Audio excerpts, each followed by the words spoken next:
Please subscribe. Hit the notification bell. Like. Comment. Share. Tail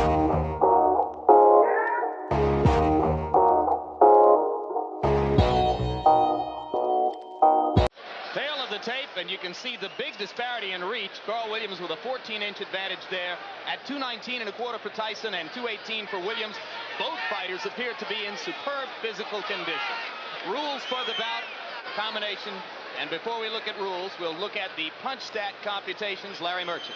And here is our statistical profile of the activity of the fighters, which show in the fights that we examined remarkable similarities in the number of punches thrown and landed per round by Tyson Williams.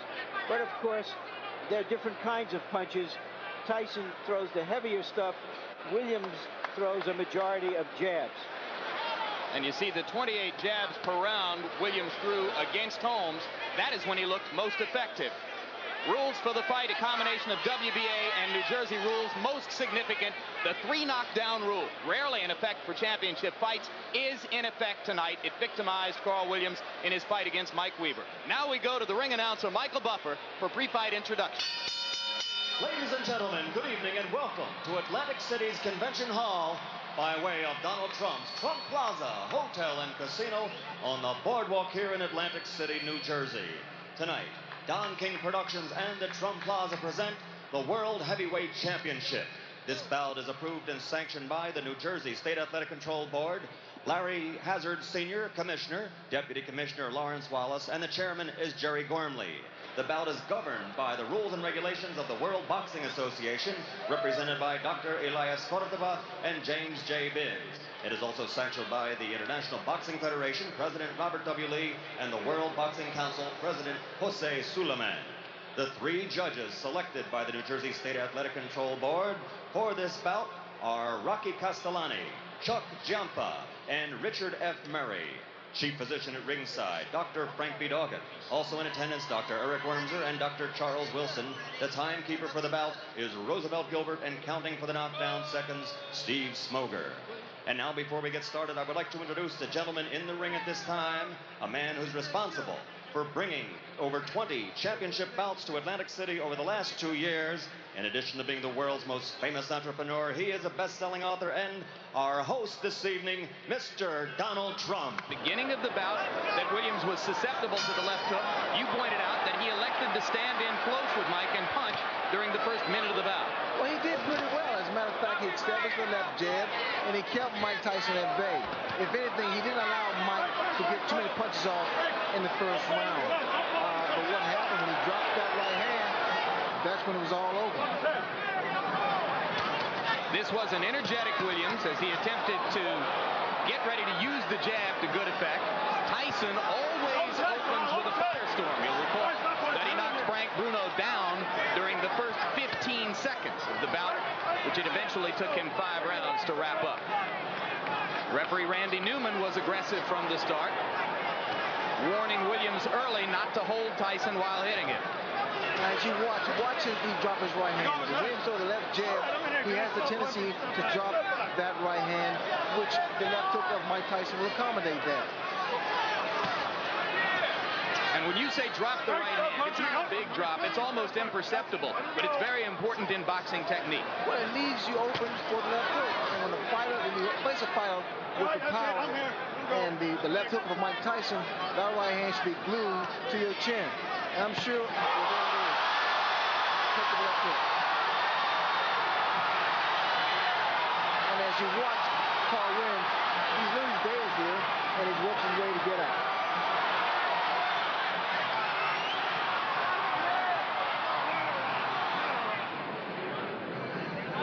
So that was that, and Tyson once again etches his name onto the list of shortest heavyweight title bouts in history.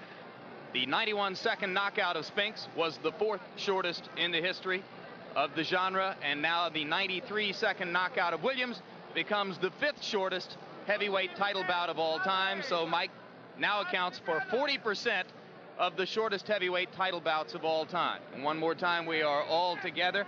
Larry Merchant, Randy Newman was quite unequivocal in defending his stoppage of the bout. Carl Williams was quite unequivocal in denouncing it. What's your reflection on that particular stoppage? Well, one, the picture showed that he hadn't put up his hands as he claimed he had. I think he was hurt, but I also think that Randy could have let it go on, given the fact of his record, which he is accurate about. Referee should know this is a guy who's been knocked down early and often and has gotten up and fought back.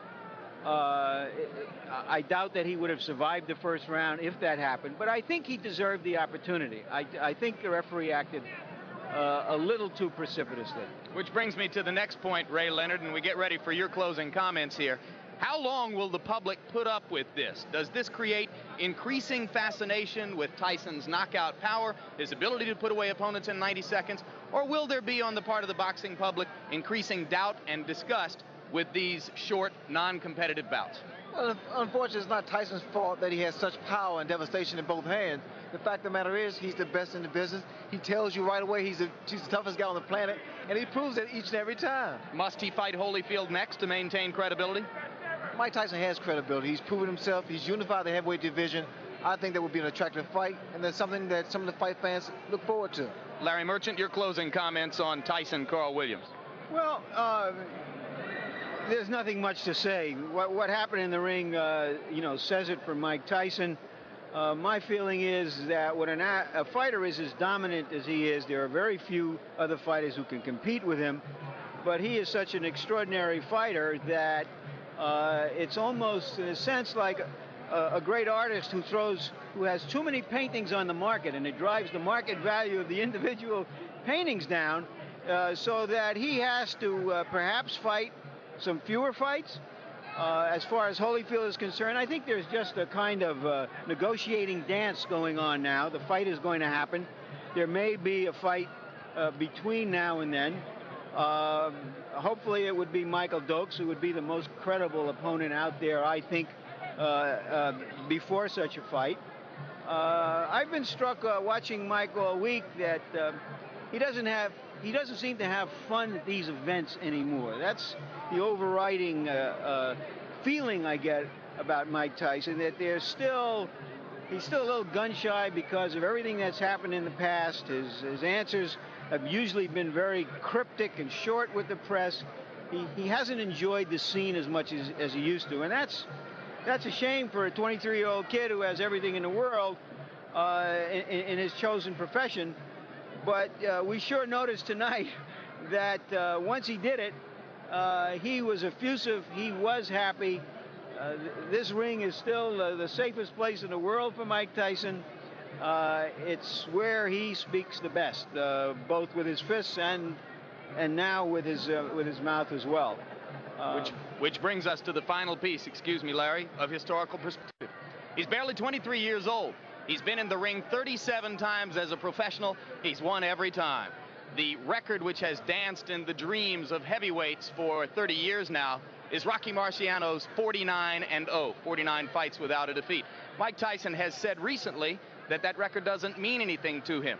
Clearly, though, if he continues to fight at the rate of every few months for the next few years and continues to win, that record will become increasingly important in the minds of boxing fans as they and we continue to chart Mike Tyson's path through heavyweight boxing history.